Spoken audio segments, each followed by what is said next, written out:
Investigation में CBC हो गया, ईएसआर हो गया,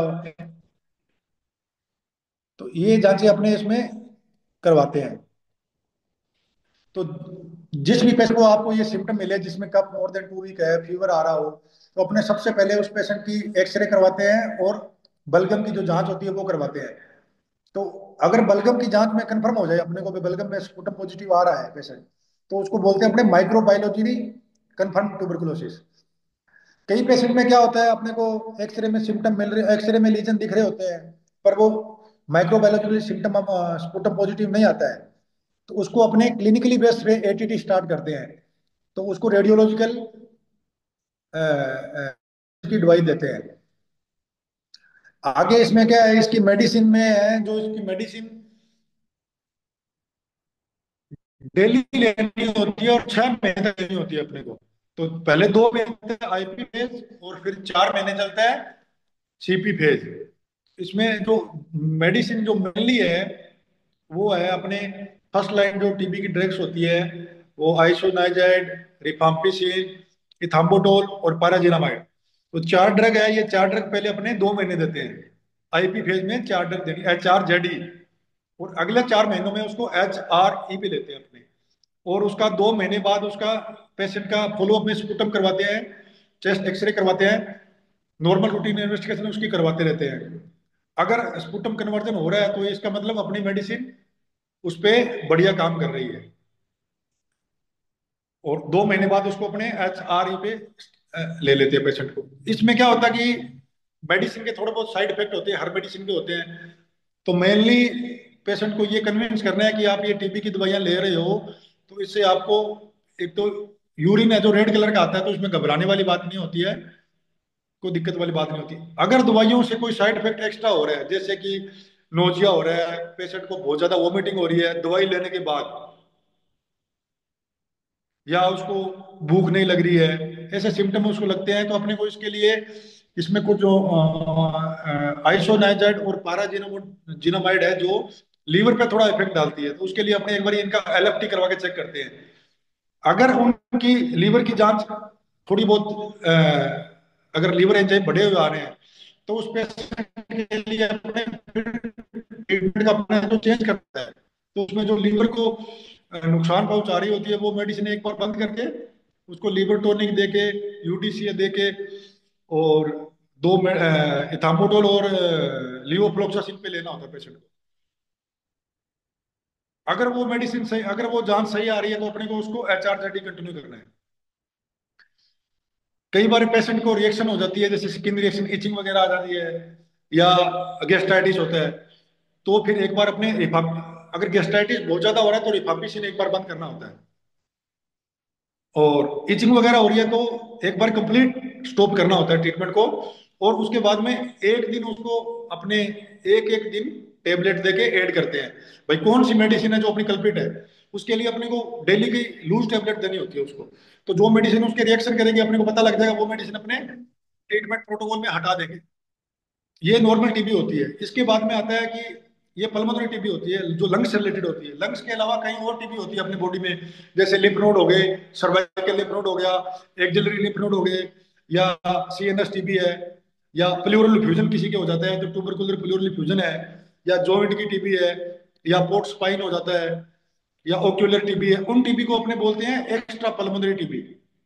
मतलब जो लंग्स से आउटसाइड अदर देन लंग्स जो होती है उसको एक्स्ट्रा पल्मोनरी टीबी बोलते हैं। तो इसके लिए अपने मोस्ट जो कॉमन होती है वो ज्यादातर लिम्फ नोड टीबी होती है, जो सर्वाइकल लिम्फ नोड है उनमें होती है। तो उसके लिए अपने FNAC करवाते हैं। FNAC की रिपोर्ट में अपने को मिलते हैं ग्रेनुलोमेटस लीजन मिलते हैं, तो अपने उसको ATD प्रेस्क्राइब करते हैं। एब्डोमिनल टीबी में जो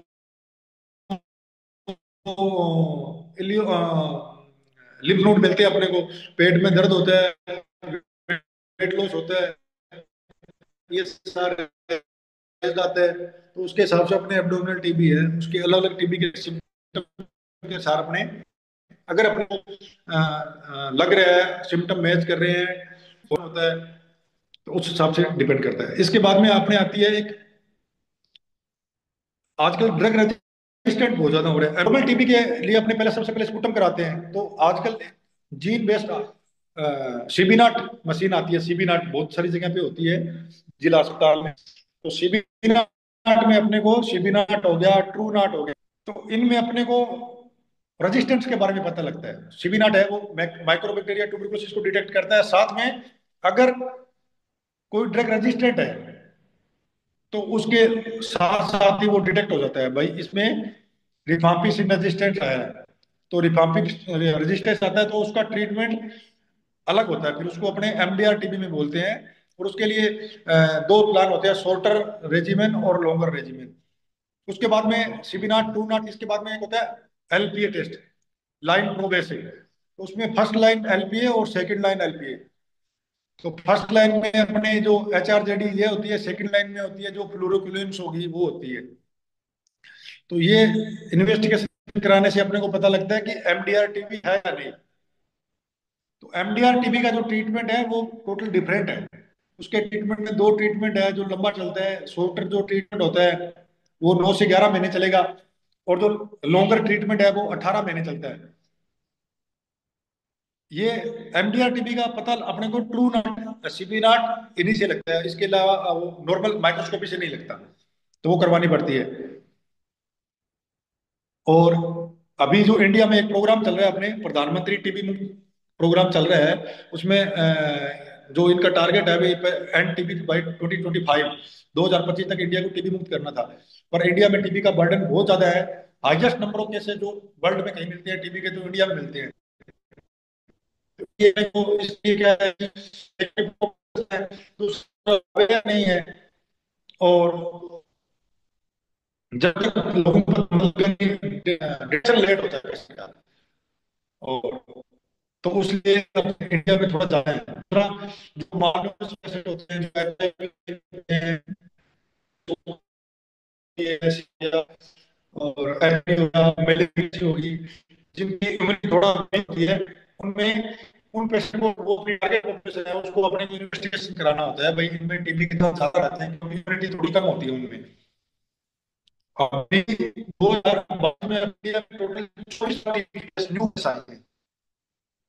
ओ, तो ये इसके लिए टीबी का है जो अपने काम हो गया।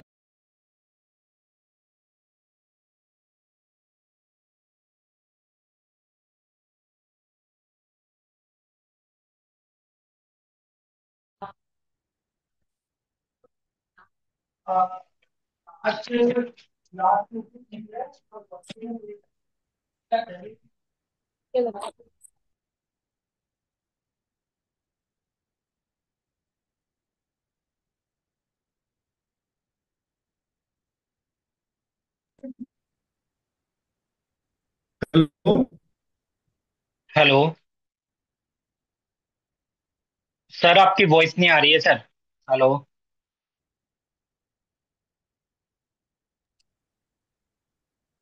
अब आ रही है? जी सर। हेलो। अब आ रही है वॉइस। वॉइस आ रही है सर। आ रही है ना? अब आ रही है? अच्छा ठीक है। तो सिविनाट वाला सुन लिया था क्या आपको? सर वॉइस ब्रेक हो रही है, एक बार दोबारा सीबी नेट का एमडीआर सर। सीबी नेट के एमडीआर बारे टीबी में के बारे दोबारा में जो बता बोला था दीजिए। वो पता लगा था क्या? अच्छा अच्छा, ठीक है ठीक है। तो अपने अभी ड्रग रेजिस्टेंट बहुत ज्यादा आ रहा है, उसलिए अपने को ड्रग रेजिस्टेंट का पता कराने के लिए अपने को सीबी नाट और ट्रू नाट ये जांच करवानी पड़ती है। उसमें भी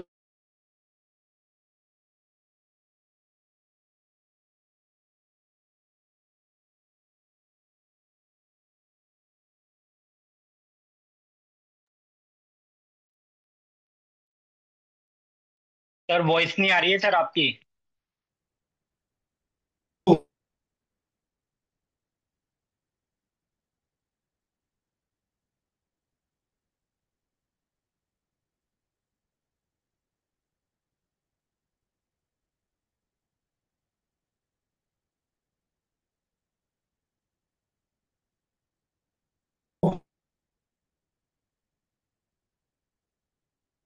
सर एक बार आप दोबारा ज्वाइन कर लीजिए।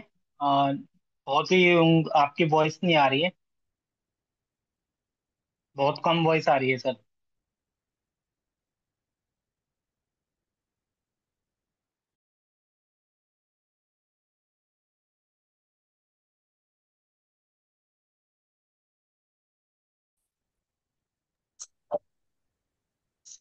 सर अब आ रही है आवाज? प्रणाम सर। हाँ। Hello. Hello hello. Yes sir. Wait कीजिए सर, आ रहे हैं 1 मिनट। सर की वॉइस जी। नहीं आ रही है, नेटवर्क इशू हो रहा है, वेट कीजिए अभी। वेट करें सर। जी। 2 मिनट वेट कीजिए सर। आवाज आ रही है? सर अब वॉइस आ रही है आपकी जी। ठीक है। तो एमडीआर टीबी के बारे में बता रहा था मैं। एमडीआर टीबी के लिए अपने को डायग्नोज करने के लिए सीबी नाट और ट्रू नाट है, जो दो मशीनें होती है। तो उसमें अपने इसमें भी एमडीआर टीबी के लिए अपने को स्पूटम की जांच करवानी होती है। अर्ली मॉर्निंग स्पूटम होता है, जो पहला स्पूटम जो अपने कब करते हैं तब आता है। तो उसमें रेजिस्टेंट का पता लगाने के लिए अभी ड्रग रेजिस्टेंट केस बहुत ज्यादा आ रहे हैं। तो उसमें सीबी नाट करवाते हैं तो रिफाम्पिसिन रेजिस्टेंट आता है। तो अपने को ट्रीटमेंट जो है वो चेंज करना पड़ता है। और उसके लिए दो अपने पास ट्रीटमेंट होते हैं। एक होता है शॉर्टर रेजिमेन और एक होता है लॉन्गर रेजिमेन। तो शॉर्टर रेजिमेन है जो 9 से 11 मंथ का होता है, और जो लॉन्गर रेजिमेन है वो 18 मंथ का होता है। और उसमें अपने को बहुत प्री ट्रीटमेंट इन्वेस्टिगेशन कराना पड़ता है पहले पेशेंट का। उसमें रूटीन इन्वेस्टिगेशन होता है, इलेक्ट्रोलाइट, सीरम मैग्नीशियम, थायराइड की जांच, ईसीजी, ये करवाते हैं। ईसीजी करवाते हैं क्योंकि उसमें एक मेडिसिन होती है बीटाक्यूलिन, जो क्यूटीसी प्रोलोंगेशन करवाती है। तो कई बार उसमें अरिथमिया वगैरह होने के चांस रहते हैं। तो पहले सारा प्री ट्रीटमेंट इवैल्यूएशन करवाने के बाद ही एमडीआर स्टार्ट होता है, एमडीआर का ट्रीटमेंट स्टार्ट होता है। आवाज आ रही है ना सर? यस सर, वॉइस आ रही है सर। आ रही है ना? अभी जो टीबी है उसको, वो फैलता, टीबी के फैलने का जो मेन रीजन है, भाई लोग अवेयर नहीं है, इतनी मास्क वगैरह नहीं लगाते हैं, मुंह पे कपड़ा, जब खांसी आती है तो अपने बैक्टीरिया जो बाहर एयर में आते हैं एक्सपर्ट होते हैं, और स्नीजिंग होता है। तो अवेयरनेस के लिए अपने को पेशेंट को, हर पेशेंट को यही बोलना होता है कि मुंह पे मास्क लगाना है या कपड़ा लगाना है। और जो घर में जो सबसे बड़ा कमरा होता है उसमें रहना होता है, ज्यादा वेंटिलेशन जिस रूम में ज्यादा हो, तो उसमें टीबी फैलने के चांस फिर थोड़े कम रहते हैं। आवाज आ रही है ना sir? Yes sir. Lymph node TB वाला आ गया था क्या उनका? सुन लिया था क्या पहले? यस सर, एक बार सर दोबारा रिपीट कर दीजिए सर, क्योंकि कौन? नेटवर्क इशू हो रहा था सर। सीबी नेट वाला? लिम्फ नोड वाला सर, लिम्फ अच्छा, नोड। लिम्फ नोड जो अपने लंग्स के आउटसाइड कोई भी टीबी होती है उसको अपने एक्स्ट्रा पल्मोनरी टीबी बोलते हैं। तो उसमें जो मेन है, जो सर्वाइकल लिम्फ नोड टीबी होती है, जो सर्वाइकल लिम्फ नोड होते हैं, वो लिम्फ नोड बड़े हो जाते हैं तो उसकी एफएनसी करवानी पड़ती है। या इंटेस्टाइनल टीबी होती है, वो अपने एब्डोमिनल टीबी होती है, और सीएनएस टीबी होती है। तो ये अपने अदर देन लंग्स जो होता है उसको अपने बोलते हैं एक्स्ट्रा पल्मोनरी टीबी। उसमें भी ट्रीटमेंट सेम ही देना होता है, जो चल रहा है एचआरजेडी है वही है। और कई बार लिम्फ नोड टीबी होती है, उसमें एमडीआर आ जाता है, तो उसके लिए अपने एमडीआर का ट्रीटमेंट उसके लिए भी स्टार्ट करना होता है। और इसके लिए जो डाइट है, जो टीबी में अपने को डाइट, प्रोटीन रिच डाइट ज्यादा देनी होती है। जैसे अंडे हो गया, पनीर हो गया, दालें होती हैं उनमें प्रोटीन ज्यादा होता है।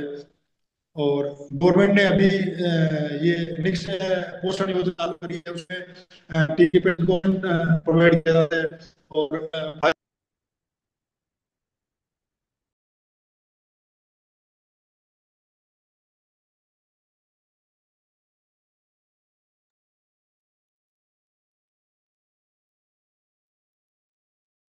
सर वॉइस नहीं आ रही है आपकी सर।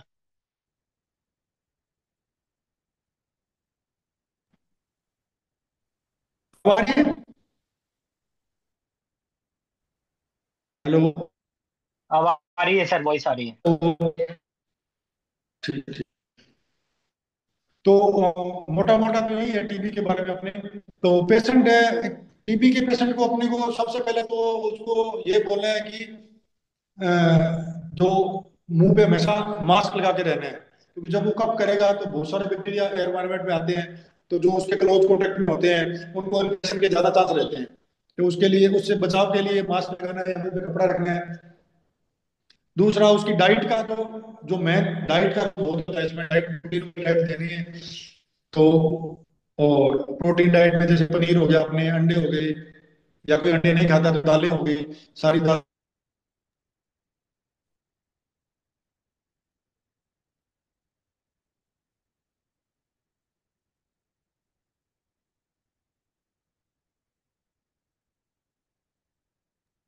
सर वॉइस नहीं आ रही है सर। हेलो।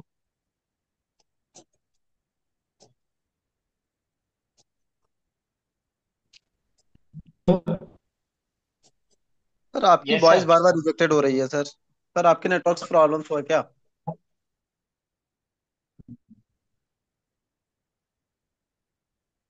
हेलो, आवाज आ रही है सर? सर वॉइस आ रही है सर। सर थोड़ा आ रही नेटवर्क है आपके वो? यहाँ इशू है क्या सर? हेलो। नेटवर्क ठीक लग रहा है।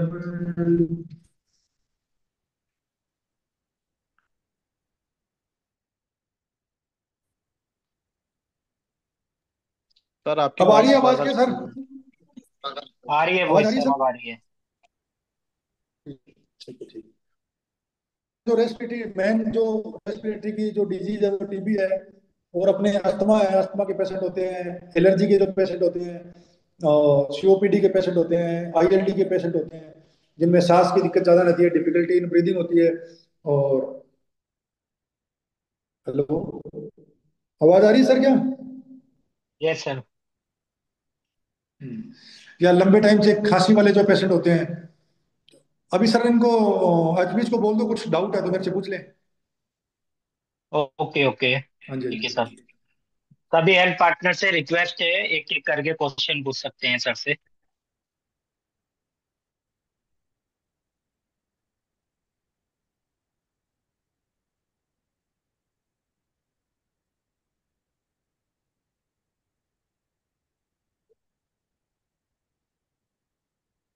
वॉइस आ रही है सभी को? सर से क्वेश्चन पूछ सकते हैं सर।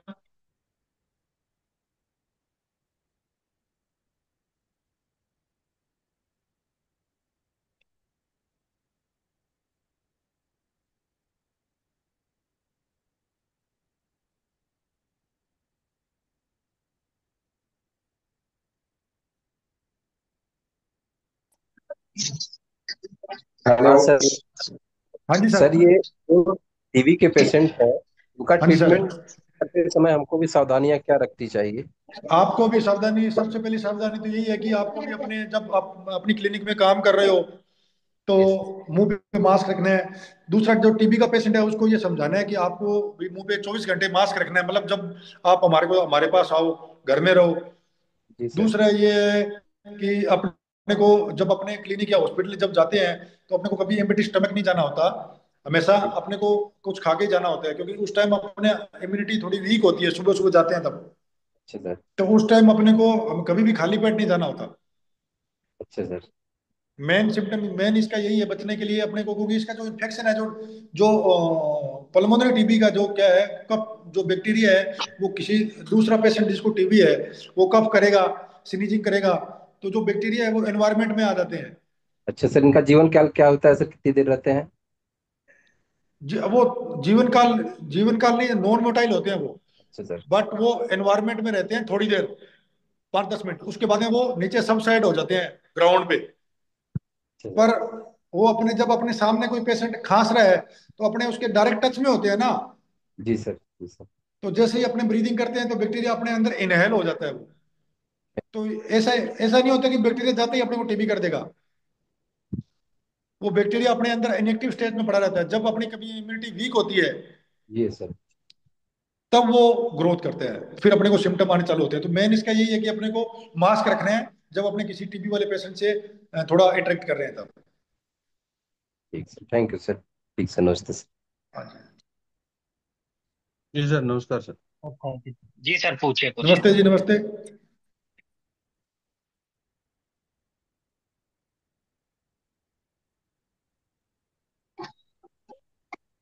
हेलो। हाँ जी सर। जी नमस्कार सर। नमस्ते जी, नमस्ते। सर मेरे पास दो तीन केस हैं टीवी के। ओके। पहला एक एक 47 की लेडी है। हाँ जी। वो 47 एज की लेडी है, एक फीमेल है। उसकी टीएलसी 24,000। नहीं सर, क्या और ले रही है? एच मैं कह 47 एज की एक लेडी है, उसकी पल्मोनरी टीवी उसमें। Okay okay. जी उसको सर उसका जो रह रहा है एचबी रह रहा है 4.5 ग्राम। और अच्छा। प्लेटेड अकाउंट है वो हाँ जी। 5.5 लाख है प्लेटेड अकाउंट। ओके ठीक है, जो टीएलसी है वो 24,000। तो मैंने ओके चलो उसको सुरक्षित वगैरह दी तो वो उसकी टीएलसी 12,000 आ गई। लेकिन ओके। जो एचबी एचबी था 4 से 7 आ गया। लेकिन जो अच्छा। प्लेटेड अकाउंट है वो अभी भी 5.5 लाख आ रहा है। तो उसमें उसको थोड़ी सी वरी करने वाली बात है।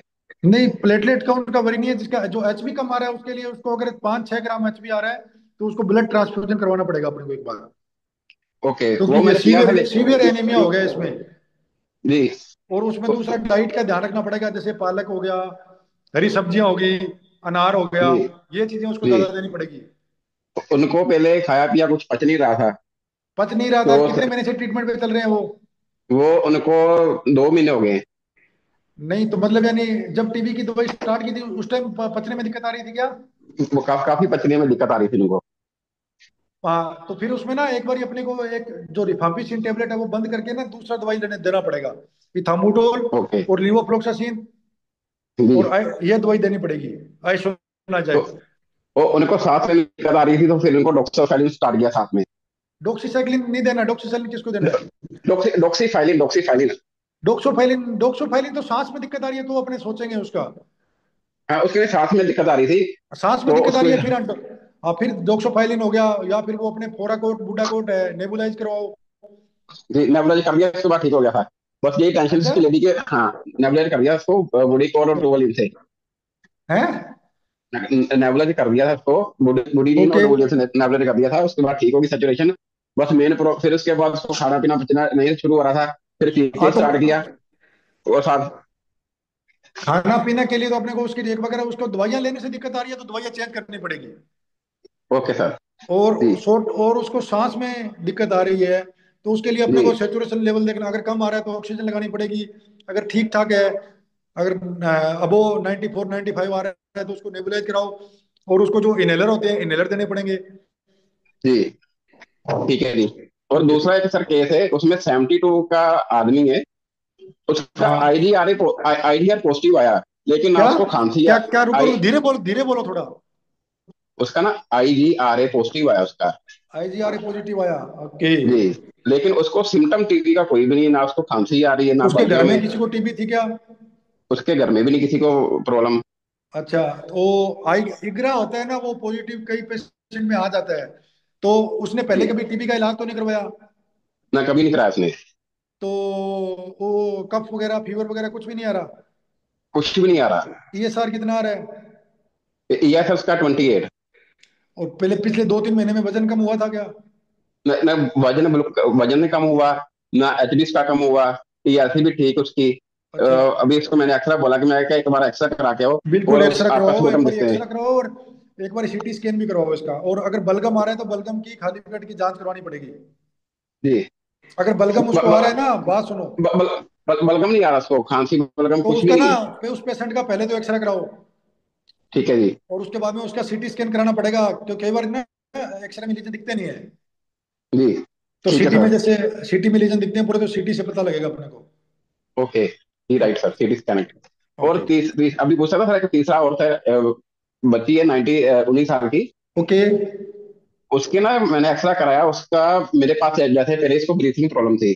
ओके। तो और उसको शायद मेरे हिसाब ना अपना कार्डिक को क्या कहते हैं इसको, जो उसकी हार्ट बीट थी 130 के आसपास पहुंच गई। क्या? 130 के उसके 130 के आसपास उसकी हार्ट बीट चल रही थी। ओके सैचुरेशन उसकी नॉर्मल थी, जैसे 98 के आसपास ओके चल रही थी उसकी। ओके ओके ठीक है जी। उसको कम करने 130 को कम करने के लिए मैंने सिप्लाटन दी। तो ओके। एक हुआ क्या कि जैसे ठीक चलेगी, नेक्स्ट डे आई तो उसकी सैचुरेशन एकदम से गिरने लगी। बैठे बैठे जैसे पहले 90 थी, 90 के बाद आ गई 80 नहीं, वो 70 तो 40। एक्चुअली ना, जो थोड़ा पेशेंट जब पाल्पिटेशन में होता है, या टेकिकार्डिया में पेशेंट जाता है, तो हो सकता है उसके कोई cardiac tachycardia. Lesion, cardiac lesion भी हो। बाकी पूरा तो अपने को पेशेंट को देखने के बाद ही पता लगेगा, ऐसे नहीं कह सकते। जी जी, मैंने उसकी ईसीजी भी कराई थी, ईसीजी ओके नॉर्मल आई। ओके उसके ओके। बाद मैंने एक्सरा किया, बोला कि एक्सरा कराओ। एक्सरे में उसके थोड़े पैपिस आए थे, हाँ, पेचेज तो आए थे उसको थोड़े मैंने, से। हाँ उसको मैंने फिर केवी हॉस्पिटल में भेजा। मैंने उस दिन उसको सेट कर दिया, उसी दिन मैं उसको नेबुलाइज वगैरह किया ओके और ओके डायरेक्ट इंजेक्शन लगाया। तो ओके सैचुरेशन जो उसकी 47 थी, तो वो 100 आ गई। ओके वो तो ठीक हो गया। ओके नेक्स्ट डे इसको मैंने केवी हॉस्पिटल में भेजा कि जाओ, आपके पैचेस वगैरह हैं वहां पे जाओ, आपको क्या कहते हैं। लेकिन ओके उन्होंने कुछ नहीं बताया उसको, और अकेली सिब्रोफेनिन टैबलेट देकर उसको भेज दिया। Okay okay. तो अभी इसका फर्दर कुछ नहीं चल रहा है, तो उसका क्या करना चाहिए? तो पहले तो यार वो पेशेंट देखना पड़ेगा मेरे को, मैं एक्सरे में क्या आ रहा है, सीटी स्कैन में क्या आ रहा है, स्पूटम में क्या था, उसके बाद ही डिसाइड कर सकते हैं, ऐसे तो मैं कैसे डिसाइड करूँ। ओके, इसका मतलब सीटी स्कैन नहीं कराया, सीटी स्कैन करा दे पहले। सीटी स्कैन नहीं, पेशेंट की पूरी प्रोफाइल देखनी पड़ेगी ना अपने को, क्या था उसके पहले, क्या था, क्या लीजन हो सकता है। हम्म। वो तो पर्सन को चेक करना पड़ेगा ना वैसे। ठीक, ठीक है सर, ठीक है। ओके जी ओके। Okay, thank you. जी डॉक्टर लोकेंद्रा जी, सर आप क्वेश्चन भूल लीजिए सर से। सर मैं पूछ रहा हूँ, एक पेशेंट है सर, उसकी एज होगी 32 के लगभग, 28 के लगभग। उनको पहले एलर्जी हुई, खांसी हुई, तो उन्होंने 3 महीने से लिवोसिट्राजिन मोन्टोलिका अम्ब्रोक्सोल वाली टेबलेट प्रीफर की थी मंदसौर डिस्ट्रिक्ट से, तो उन्होंने वो खाए, उसके बाद बंद हो गई, और फिर वापस से भी शुरू हो गई, तो एलर्जी गोली लेते हैं, ठीक हो जाते हैं। तो सर इसका क्या रीज़न हो सकता है? हेलो, आवाज़ आ रही सर? जैसे सर वॉइस आ रही है सर। जी सर। सर1 मिनट मेरे सर। जी, आ रहे हैं सर, आ रहे हैं अभी। ओके।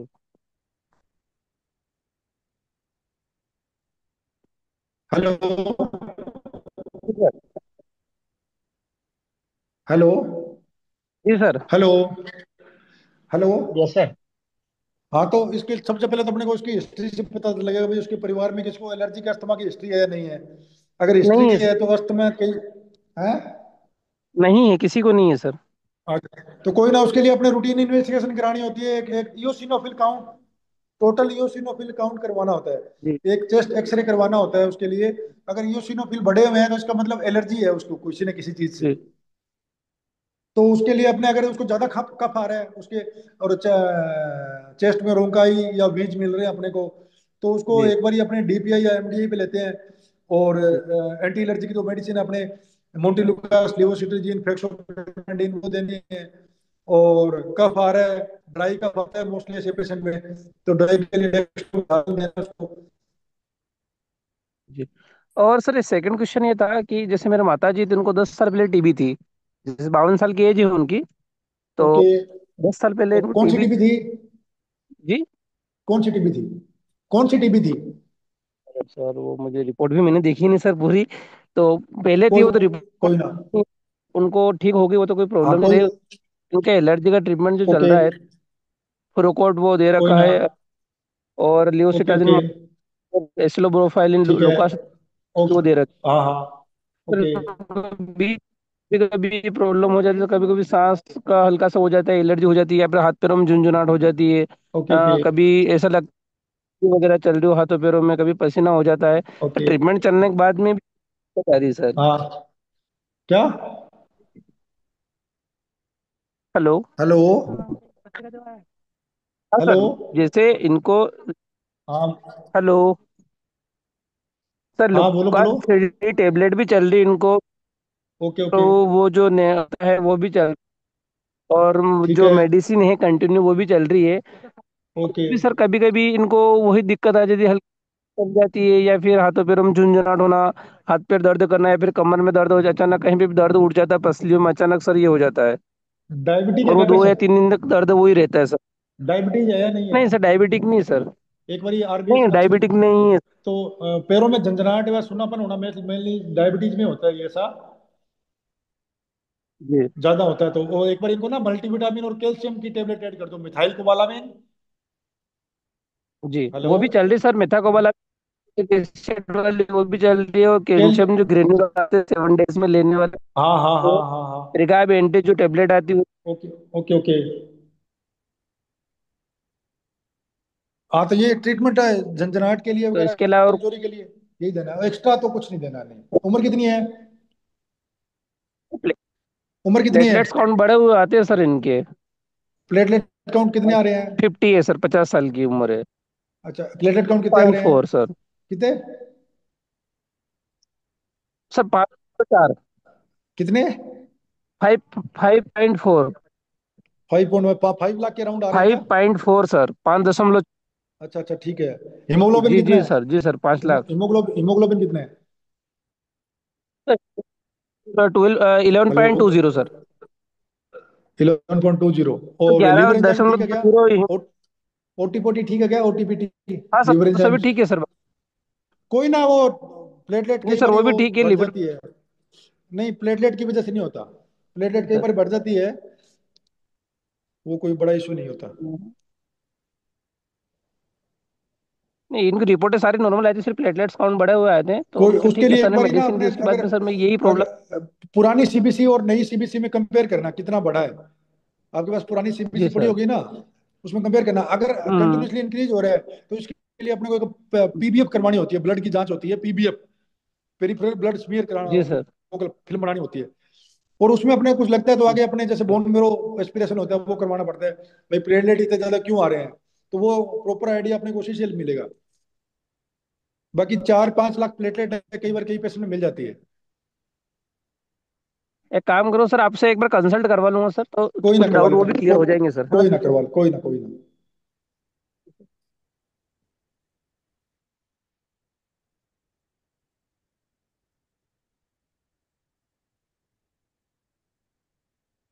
हेलो।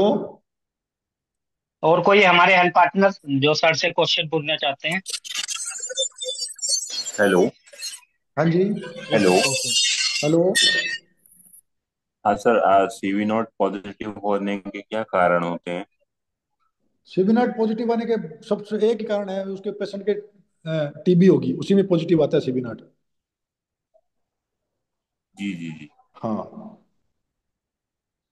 सीबीनाट सर की ये जो जांच, जो मेलेरिटी। सीबीनाट की जो जांच बनी है, वो जी जी। मोस्टली टीबी के लिए बनी है। अब वो सीबीनाट में अपने जो हम्म, फ्लूइड देते हैं, तो बॉडी फ्लूइड जो होते हैं ना, जैसे अपने सीबीनाट की जांच, किसी के फेफड़ों में पानी भर जाता है, उसकी भी सीबीनाट करवाते हैं अपने, या जिसके पस कहीं पे बॉडी में कहीं पे पस मिलती है, हम्म, उसकी भी सीबीनाट कराते हैं। बलगम की अपने सीबीनाट करवाते ही हैं।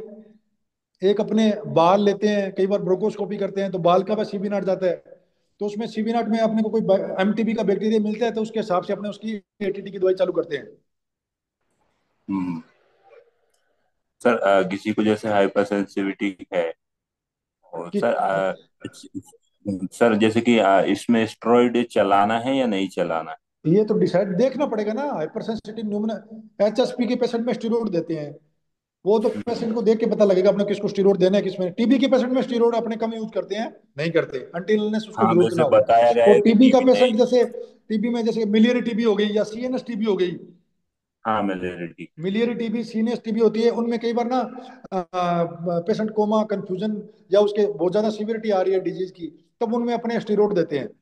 और जो हम्म, कई बार प्लूरल फ्यूजन जो आता है, टीबी ट्यूबरकुलर प्लूरल फ्यूजन, उसमें स्टार्टिंग के 15 दिन में स्टेरॉइड देते हैं अपने। हम्म। तो जैसे स्टेरॉइड अधिकतर बोलते हैं कि नहीं देना है, वो तो अब बट वो अपने को डिजीज क्या की कारण कंडीशन, है? डिजीज डिजीज की कंडीशन पे डिपेंड करता है। अच्छा अच्छा, मान लीजिए जैसे देते हैं तो उससे क्या हानि रहेगी? देते हैं तो लंबे लंबे टाइम में देने के नुकसान होते हैं स्टीरोड के, बहुत से इम्यूनिटी वीक होती है। जी जी जी जी। स्टीरोड तो सर, डिजीज अपने को देखनी पड़ेगी, उसके हिसाब से ही देने हैं, ऐसे नहीं देने। हर डिजीज में स्टीरोड नहीं देना होता। जी जी जी। सर प्राइमरी पल्मोनरी जो टीबी होती है उसमें उसमें कौन नहीं, पल्मोनरी कॉम्प्लेक्स टीबी में और स्टीरोड यूज कौन नहीं करते फोकस अपने, होता है? पल्मोनरी पल्मोनरी टीबी में स्टीरोड यूज नहीं करते। जी जी। तो ओके। सर इसमें गौन कॉम्प्लेक्स और गौन फोकस क्या होता है? गोन कॉम्प्लेक्स, गोन जो फोकस है अपने जो लंग में, लिम्फ नोड के, लिम्फ हाँ। नोड होते हैं, तो जी। उसमें लिम्फ नोड जब वो एक्सरे में देखते हैं तो अपने को थोड़ा बड़ा लगता है लीजन। तो जो बार बार उसमें इन्फ्लामेशन इन्फेक्शन होता है, तो वो लीजन होता है वो बड़ा बन जाता है। तो लिम्फ नोड जो स्टेशन होते हैं उनके लिए यूज करते हैं गोन फोकस। ये प्राइमरी सेंटर होता है, यहाँ से टीबी अपनी ओरिजिनेट होती है। तो ये कई बार ब्लड के द्वारा, हम्म, कई बार लिम्फेटिक स्प्रेड, जो लिम्फ नोड मेनली इसको लिम्फ नोड बोल सकते हैं अपने। जी जी। तो वो होता है, तो इससे अपने कई प्राइमरी टीबी जो होती है वो अपने लंग्स में होती है, उसका स्प्रेड कहीं और हो जाता है कई बार। तो वो वाया लिम्फ नोड हो जाता है अच्छा कई बार, लिम्फेटिक स्प्रेड बोलते हैं। या फिर उसको अपने हिमेटोजिनस स्प्रेड होता है, जो ब्लड के द्वारा स्प्रेड होता है, इसलिए। तो गोन फोकस और गोन जो रीजन है वो अपने को लंग में मिलते हैं, फेफड़ों में। जी जी सर। सर एक टीपीटी होता है ये, क्या सर? टीपीटी। टीपीटी होता है अपने, ये बहुत बढ़िया क्वेश्चन पूछा आपने। ये जो हाँ अपने पास अपने घर में किसी को टीबी की दवाई चल रही है, जी तो आसपास हाउस होल्ड जो कॉन्टेक्ट होते हैं, या कोई एचआईवी का पेशेंट है, या कोई इम्यूनो कॉम्प्रोमाइज पेशेंट है, कोई मेलिग्नेसी का पेशेंट है, या जिसकी इम्यूनिटी वीक है, या सीकेडी का पेशेंट है, तो वो पेशेंट अपने को छांटने होते हैं। भाई इन इन पेशेंट में टीबी होने के चांस, क्योंकि वो उसके आसपास रहते हैं अपने घर में, तो उनमें टीबी होने के थोड़े चांस ज्यादा रहते हैं। तो उस पेशेंट को टीबी रोकने के लिए, मतलब टीबी का इन्फेक्शन तो बहुत लोगों में होता है, हम्म तो टीबी का इन्फेक्शन को एक्टिव टीबी में ना जाए वो, तो उसके लिए अपने प्रिवेंटिव ट्रीटमेंट होता है। हम्म, प्रिवेंटिव ट्रीटमेंट देना होता है, जो हाउस होल्ड कॉन्टेक्ट जो उनके आसपास रहते हैं उनके लिए होता है। तो जी उसके जी। लिए अपने नॉर्मली अपने उस पेशेंट का भी अपने नॉर्मल जांच करते हैं, स्पुटम करवाते हैं। और जैसे अपने आजकल टेस्ट आ गया सीवाई टीबी बोलते हैं जिसको, वो करवाते हैं अपने, हाँ हाँ। या एमटी करवाते हैं। तो उसमें टीबी के डिजीज को प्रिवेंशन के लिए टीपीटी देते हैं अपने। तो उसमें आइसोनाइजाइड और रिफापेंटिन दो ड्रग आती है। जी जी तो उसका वो कॉम्बो पैक आता है, वो टीपीटी उन पेशेंट में देनी होती है अपने को, ठीक है ना? जी जी। ओके। सर टीपीटी को अपन, टीपीटी को ये भी कह सकते हैं, TPT given prevent breakdown of TV हाँ इन्फेक्शन टीपीटी, हाँ टू उसके लिए, टीवी हाँ रोकने के डिजीज। लिए, हाँ उसमें जो कॉलेज सर को इसमें क्लोज, जैसे कि जो एक टीबी आई। पेशेंट के क्लोज कॉन्टेक्ट में होते हैं ना उनके लिए होती है। जी जी। एक आईपीटी होता है क्या सर? जैसे टीपीटी की तरह। क्या? आईपीटी।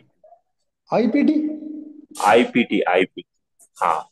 नहीं नहीं, टीपीटी है अपने टीबी आइसोनियाजिड में। Preventive therapy. हाँ वो तो बता दिया ना मैंने आपको, आइसोनाइजाइड, इसमें दो ड्रग देते हैं वो अपने, यही होता है। आइसोनाइजाइड और रिफापेंटिन, दो ड्रग यूज होती है, दो ड्रग होती है वो यूज करते हैं अपने इसमें। हम्म।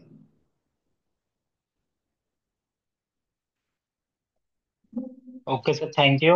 और कोई ओके। हमारे हेल्प पार्टनर से क्वेश्चन पूछना चाहते हैं?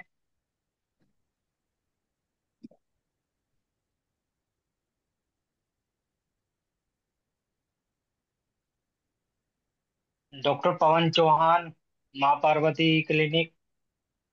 सर क्वेश्चन पूछ लीजिए, अच्छा मौका है क्योंकि आज सर अपना कीमती समय निकाल करके आए हैं।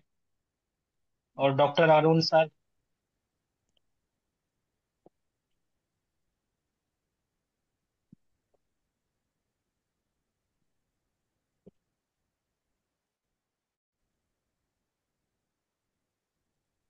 जी लोकेंद्रा सर, आप पूछ सकते हैं क्वेश्चन। सर मेरा ये कहना है कि बहुत सारे जो डॉक्टर होते हैं या फिर एज ए मेडिकल से बहुत सारे पेशेंट दवाई लेते हैं सर, उसमें अधिकतर लोग स्टेरॉइड का बहुत ज़्यादा इस्तेमाल करते हैं, तो स्टेरॉइड हर चीज़ में देते हैं, नहीं तो नहीं, सर ऐसे स्टेरॉइड को कहाँ तक अवॉइड इसको अपने अवॉइड नहीं तो करना चाहिए सर कर सकते हैं, पर ये है कि वो डिजीज के अकॉर्डिंग अपने को यूज करना है, मेन बात ये है। भाई आपको क्या डिजीज है? अब नहीं जैसे सर अपने जैसे। स्टीरोड, जैसे जैसे अपने केसेस में, रेस्पिरेटरी केसेस में, जैसे अपने पास सीओपीडी का पेशेंट आता है मान लो, हम्म। सीओपीडी का पेशेंट, सीओपीडी सीवियर सीओपीडी है, उसको एग्जर्वेशन बहुत ज्यादा हो रहा है, तो अपने जी जैसे इनहेलर होते हैं उनमें भी स्टीरोड होता है अपने, तो उस पेशेंट को जी उसकी जरूरत है। वो जी गोल्ड की गाइडलाइन में लिखा हुआ है भाई, लाबा लाबा आईसीएस यूज करने हैं। जी जैसे अस्थमा का कोई पेशेंट है, सीवियर अस्थमा का पेशेंट आ रहा है, तो उसमें अपने जी उसके लिए देते हैं। एबीपीए का पेशेंट आ रहा है, तो वो अपने डिजीज के अकॉर्डिंग देना है, उसमें उसका इन्फ्लेमेशन रोकने के लिए देना है। कौन सी डिजीज है वो उस पर डिपेंड करता है। भाई डिजीज अगर उसको स्टेरॉइड रिस्पॉन्सिवनेस है उसकी, तो वो ट्रीटमेंट प्रोटोकॉल में है तो देना ही है। अब जैसे अपने पास ट्यूबरकुलर प्लूरल इफ्यूजन का पेशेंट आया। जी हेलो। सर। हाँ ट्यूबरकुलर आप समझ ट्यूबरकुलर प्लूरल इफ्यूजन क्या है? तो हाँ सर। कोई सारी ऐसे हेलो, कंटिन्यू करिए। ट्यूबरकुलर प्लूरल इफ्यूजन सुना है क्या आपने कभी? नहीं सर, हाँ, इतना तो। Plural influence sir. हेलो। जी सर। हेलो। सर वही सारी आपकी ट्यूबरकुलर सर। प्लूरल इफ्यूजन का नाम सुना है क्या कभी? वॉइस नहीं सर आ रही इतना क्या? कोई डिटेल, इतना कोई ऐसा पेशेंट नहीं आया सर मेरे पास तो कभी इसके बारे में। आया नहीं? मैं बताता हूँ आपको, अभी मैं बता रहा हूँ। आपने ये तो सुना होगा फेफड़ों में पानी भर गया। जी सर। हाँ सर, हाँ सर। जी सर। हेलो। हाँ हाँ, हाँ तो सर। फेफड़ों में पानी भरता है ना, तो कई बार वो पानी इन्फेक्शन का होता है, कई बार वो पानी टीबी का होता है। सुन रहे जी। हो ना? हाँ हाँ सर, हाँ सर। हाँ, तो जब टीबी का पानी भरता है ना, तो उस पेशेंट में अपने स्टीरोड 15 दिन के लिए यूज करते हैं। वो वो उसके ट्रीटमेंट का हिस्सा है। जैसे कोई हाइपर सेंसिटिव न्यूमोनाइटिस का पेशेंट आया अपने पास, तो उसमें यूज करते जी हैं। कई जो आईएलडी के पेशेंट होते हैं अपने, जिनमें बहुत ज्यादा सांस लेने में बहुत दिक्कत आ रही हो, आईएलडी होती है, एक बीमारी होती है, तो उसमें यूज करते हैं। जैसे सार्काइडोसिस का पेशेंट आ गया। हेलो। हाँ सर, हाँ sir. Yes sir, continue sir. हाँ, जैसे सार्कोइडोसिस का पेशेंट आ गया, आईएलडी का पेशेंट आ गया, और रूमेटॉइड आर्थराइटिस का पेशेंट आ गया, तो ऐसे पेशेंट हम्म। आते हैं, उनमें स्टीरॉयड ट्रीटमेंट प्रोटोकॉल का हिस्सा है, उनमें अपने को स्टीरॉयड देना ही है। सर इफ अगर बीपी भी अगर उनका राइज हो रहा तो फिर भी देंगे सर उनको? बीपी भी राइज हो रहा हो अगर क्या? पेशेंट का सर, बीपी जैसे ब्लड राइज हो प्रेशर। रहा है, हाइपरटेंशन की ड्रग देनी है बीपी राइज हो रहा है तो। जैसे क्या होता है कि बहुत सारा सर्दी जुकाम या फिर सांस है जो प्राइमरी कंडीशन जिनको अभी अभी वो उनमें भी सर जैसे मिथाइल प्रिंडाजोलम स्टार्ट कर देते बहुत सारे, तो सर नहीं नहीं, ऐसा ये नहीं, नहीं नहीं, वो नहीं, दे देते हैं इमरजेंसी। वो जी सर। हाँ, बोलो बोलो। सर जैसे स्टूडेंट लाइफ सेविंग के लिए देते हैं, इमरजेंसी के लिए संजीवनी की तरह देते हैं इसको, कहाँ भाई अभी अपने को आराम चाहिए वो तुरंत इसलिए। वो वो हाँ, वो होता है हाँ, वो तो है ही। सर लोग नॉर्मल वे में भी, हाँ पेशेंट आया उसका तो तो उसको। यार, अब मैं तो क्या नॉर्मल में उसको मैं तो क्या कर सकता हूँ, उसके नॉर्मल वे में देते हैं तो। पर वो डिजीज की अकॉर्डिंग ही देना होता है उसको। जी सर। ओके सर, अपने जैसे थैंक यू। रेसिपी के केसेस में, अब कई केसेस में यूज होता है, कई केसेस में अपने स्टेरॉइड नहीं यूज करते, तो जिनमें यूज होता है उनमें यूज करना ही पड़ेगा अपने को उसको। जी सर। हाँ। Thank you. ओके। हेलो नमस्कार sir. Thank you so much. जी पूछिए सर। हेलो। हेलो नमस्कार सर। हेलो हाँ नमस्ते। नमस्कार सर। हाँ नमस्ते नमस्ते। कह रहे हाँ नमस्ते। कह रहे थे बच्चों में सर, जब जब डब्ल्यूसी बढ़ जाए सर, ठीक है, तो उनको हाँ क्या टीबी हाँ। का मेडिसिन चल सकता है क्या सर? डब्ल्यूसी नहीं बहुत हो नहीं जाए नहीं 40। नहीं नहीं नहीं नहीं नहीं, टीबी का तो पूरा डायग्नोज करना पड़ेगा। अपने सिम्टम क्या है, कफ आ रहा है उसको 15-20 दिन से ज्यादा, फीवर 15-20 दिन से ज्यादा आ रहा है, फिर अपने को उसका अपने जो स्पुटम माइक्रोस्कोपी है या चेस्ट एक्सरे देखने पे लीजन लग रहे हैं, वो बाद में। डब्ल्यूबीसी बढ़ना ये नहीं है कि उसको टीबी है, जी जी जी। ये नहीं होता। डब्ल्यूबीसी बढ़ना सेकेंडरी इन्फेक्शन हो सकते हैं, बच्चों को हो जाते हैं। तो इन्फेक्शन हुआ बॉडी में, इन्फेक्शन होगा तो जैसे जैसे इन्फेक्शन बढ़ता है तो डब्ल्यूबीसी बढ़ती जाती है। तो उसके लिए अपने नॉर्मल एंटीबायोटिक यूज करना है, उसके लिए टीबी नहीं देना है। वो टीबी प्रॉपर अच्छा। डायग्नोज होने के बाद ही टीबी की ट्रीटमेंट देना है उसको। और वो एक रैपिड टेस्ट आता है सर, टीबी की आरटीबी किट के नाम से, उनसे जब टेस्ट किया जाता है किसी को क्या भी क्या पॉजिटिव सर, आता क्या है क्या क्या वो क्या? रैपिड टीबी के लिए एक जांच होता है सर, रैपिड टेस्ट, वो ठीक है या नहीं है सर? रैपिड टेस्ट जैसे मलेरिया के लिए किया जाता है ना sir, card test, rapid test, इसीलिए टीबी का भी होता है सर, वो सही है या गलत है सर? नहीं, कौन सा टेस्ट है, नाम बताओ टेस्ट का मेरे को। रैपिड टेस्ट आता है नाम से सर, कार्ड टेस्ट टीबी के लिए किया जाता है सर, कभी कभी कोई करवाता है सर, वो वो नहीं, सही? वो कार्ड टेस्ट नहीं, एक्चुअली अपने इसमें ये होता है अपने एमटी का टेस्ट बोलते हैं उसको, एक मोन्टेक्स टेस्ट होता है, मोन्टो टेस्ट। तो और मोन्टेक्स तो अलग आजकल है एक, सर, 5 टीरो वो अरे अलग रुको है रुको, सर, मेरी 5 पहले टीरो मेरी बात सुनो, रुको रुको मेरी बात सुनो। जी। एमटी टेस्ट होता है, एमटी टेस्ट अपने को पॉजिटिव आए तो अपने उसके टीबी, एमटी जिनमें एमटी एमटी का टेस्ट कराने के लिए पहले पूरी हिस्ट्री लेनी है। भाई पहले उसकी कभी टीबी का ट्रीटमेंट लिया तो नहीं है, या उसके घर में किसी को टीबी का इलाज चल रहा था कि नहीं चल रहा था, तो वो उस पूरी हिस्ट्री पे डिपेंड करता है, ऐसे नहीं लेना होता उसको। हाँ वो ओके सर। डायग्नोज में अपने की हेल्प करता है, पर उसके फॉल्स नेगेटिव रिजल्ट बहुत बार आते हैं। फॉल्स नेगेटिव होता है क्योंकि वो जैसे किसी बच्चे की इम्यूनिटी वीक है उसमें पॉजिटिव आता है, और पीएलएचए भी होते हैं उनमें पॉजिटिव आता है, तो उसमें उसका इंडोरेशन ज़्यादा आता है। तो वो तो पेशेंट की क्लिनिकल कंडीशन देखने के बाद अपने डिसाइड करते हैं भी इसको एटीटी की जरूरत है या नहीं है। हाँ और वो बच्चों तो में जो छोटे बच्चे होते हैं उनमें स्पुटम आता नहीं है, तो उनमें अपने सही। गैस्ट्रिक एस्पिरेट होता है, एस्पिरेट होता है, उसका अर्ली मॉर्निंग सैंपल लेना होता है। और अगर किसी की हाउस होल्ड कॉन्टेक्ट बच्चा कोई है तो उसमें प्रिवेंशन में अपने वो यूज करते हैं, जो अभी थोड़ी देर पहले बात की थी अपने। बाकी प्रॉपर डायग्नोज करना जरूरी है, उसको पहले टीबी का इलाज देने से पहले डायग्नोज हो, हाँ उसके टीबी है तब अपने स्टार्ट करते हैं टीटी। वही पूछ रहे थे सर, मतलब कभी कभी बच्चों में जब सर 15-20 दिन फीवर है, घट नहीं रहा है सर, रिफाइसिट के नाम से बच्चे का डॉक्टर जो है वो लिख देते हैं।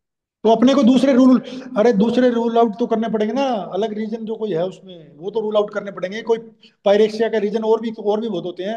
मलेरिया में फीवर रह जाता है, टाइफाइड में फीवर रहता है, या बच्चे के कोई इन्फेक्शन है, क्रोनिक इन्फेक्शन है, डब्ल्यूबीसी इंक्रीज करती है, इन्फेक्शन होता है, सेकेंडरी इन्फेक्शन, तो फीवर आ जाता है। तो सारे उसके दूसरे जो रीजन है वो भी तो रूल आउट करने पड़ेंगे ना। बिल्कुल sir. Okay sir, thank you. Okay. Okay sir, thank you so much sir. और कोई हमारे हेल्थ पार्टनर जो सर से क्वेश्चन पूछना चाहते हैं? जी जी सर। सर इसको कफ सिर्फ कौन सा दे सकते हैं हम टीबी वाले पेशेंटों को? कफ सिर्फ जिसके प्रोडक्टिव कफ निकलती है उसको अपने अम्रोक्सोल टर्बुटालिन गुआफेसिन यूज करते हैं। जी सर, ट्रिबूटालीन और सनाबॉल में एक प्रॉब्लम आती है कि उनके हैंड स्वेलिंग होने स्टार्ट होते हैं, हाँ बिल्कुल, हार्ट बीट हाँ इंक्रीज होती बिल्कुल, है हाँ उसके हाँ लिए। हाँ हाँ। वो ये साइड इफेक्ट तो इसका उसमें इस। अपने उसमें ये आजकल वो साल्ट का कॉम्बिनेशन आता है, तो जिसमें नहीं है वो वाला यूज कर लो। कौन सा सर? जिसमें टर्बुटालिन नहीं है ना, गुआफेसिन वाली साल्ट है वो यूज कर लो। डेक्स्ट्रोमेथार्मिन सिरप आती है वो यूज कर लो। ओके। डेक्स्ट्रोमेथार्मिन सीपीएम सिरप आती है ना, वो यूज कर सकते हैं अपने। जी जी, सीपीएम, जी जी जी हाँ, जी और उसको अगर ज्यादा कफ आ रहा है तो उसको नेबुलाइज भी करवा सकते हैं अपने। जी सर जी। और राइट। कफ निकालने के लिए अपने एन-एसिटाइलसिस्टीन टेबलेट आती है, वो पानी में हाँ डिबोल जी, करके पिलाते हैं तो उसमें कफ होता है वो 600 वाली। निकलता है। वो उसको टीडीएस भी दे सकते हैं, डोज के उसकी? क्या? उसकी डोज टीडीएस दे सकते हैं, किसकी? एसिटाइलसिस्टिन की 600 नहीं एमजी नहीं, की? BD BD BD BD. PD दे सकते हैं। ठीक है सर, ठीक है जी, thank you sir. Okay okay okay.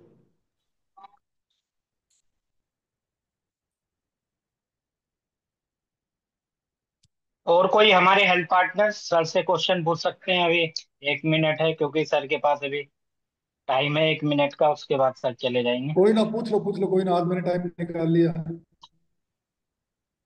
Doctor Pawan Chauhan, Mahavir E clinic, माँ पार्वती, डीआरएक्स मनोज शर्मा, सर आप भी क्वेश्चन पूछ सकते हैं। सर एक पेशेंटों का ना सवाल बहुत होता है, जैसे टीबी वाला पेशेंट का, कि हम धीरे दूध ले धीरे सकते धीरे हैं कि नहीं धीरे ले धीरे सकते? धीरे बोलो, धीरे। जैसे टीबी वाला पेशेंट का एक होता है कॉमनली सवाल, कि हम दूध ले सकते हैं कि नहीं ले सकते? जैसे मैंने कहा कि आप प्रोटीन पाउडर लीजिए, क्या? कि नहीं आपको प्रोटीन। नहीं, समझ में नहीं आया क्या, समझ में नहीं आया क्या बोल रहे हो? मैं कह रहा हूँ जैसे हम टीबी वाले पेशेंट को रिकमेंड करते हैं कि आपको प्रोटीन डाइट चाहिए, हाई प्रोटीन डाइट लीजिए हाँ आप, हाँ तो हाँ हाँ। उनको प्रोटीन भी रिकमेंड करते हैं, तो उनका सवाल आता है कि हमारी छाती में बलगम जमी है तो क्या हम दूध ले सकते हैं? दूध दूध थोड़ा कम, दूध कम लेना होता है, दूध ज्यादा नहीं। प्रोटीन में बहुत सारी चीजें होती है, दाल, उसको उसको बोलो भिगो के दाल खाए, उसको बोलो अंडे खाए, या जिस अंडे, चीज में प्रोटीन ज्यादा है सोयाबीन। वो, हाँ वो बिल्कुल, हाँ वो खा सकते हैं जिस चीज में हाँ, प्रोटीन है। और अल्टरनेट, उसका अल्टरनेट दे दो ना उसको कुछ। मैं फिर उनको देता हूँ कि आप स्प्राउट दाल दाल बना के हाँ खाइए। बिल्कुल बिल्कुल, स्प्राउट, बिल्कुल बिल्कुल बिल्कुल, हाँ। तो ठीक है ना जी सर, ठीक है सर, हाँ जी। Thank you sir. Okay sir, thank you so much sir, आपने अपना कीमती समय दिया है। ओके जी, और ओके। सभी हेल्थ पार्टनर्स को भी मेरा धन्यवाद यहाँ पर ज्वाइन करने के लिए सर। और ठीक नेक्स्ट टाइम फिर मिलते हैं सर इसी वेबिनार में, किसी अच्छे टॉपिक पर दोबारा। ठीक। Okay sir, thank you so much sir.